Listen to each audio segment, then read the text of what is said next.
आजम मोदी ने पुणे में symbiosis university के एक जलसे में शरीक हुए। उन्होंने अपने खिताब में कहा कि यूक्रेन में फंसे अपने शहरियों को निकालने में बड़े बड़े ममालिक को भी दुश्वारी आ रही है, लेकिन हिंदुस्तान ने हौसले और हिम्मत से अपने हजारों शहरियों को जंगजदा इलाके से बहिफाजत निकाल लिया है।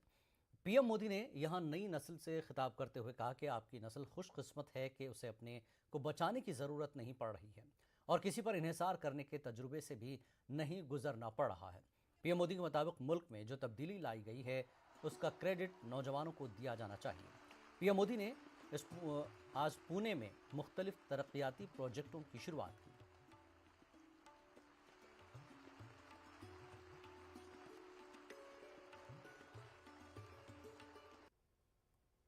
अभी आप लोग यूक्रेन संकट के समय भी देख रहे हैं कि कैसे ऑपरेशन गंगा चलाकर भारत अपने नागरिकों को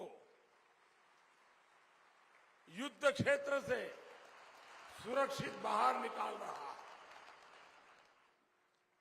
दुनिया के बड़े बड़े देशों को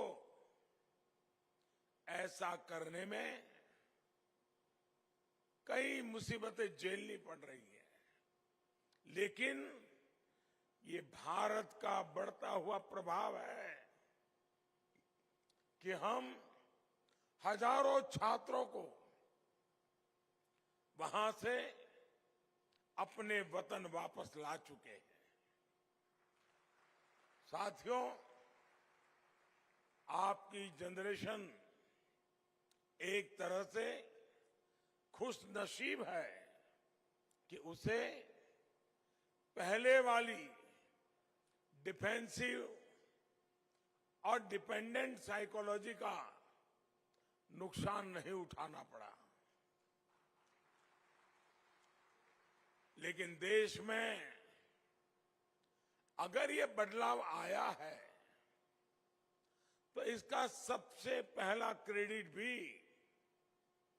आप सभी को जाता है, हमारे युवा को जाता है, हमारे यूथ को जाता है। अब आप देखिए, उदाहरण के तौर पर जिन सेक्टर्स में देश पहले अपने पैरों पर आगे बढ़ने के बारे में सोचता भी नहीं था, उन सेक्टर्स में अब हिंदुस्तान ग्लोबल लीडर बनने की राह पर है।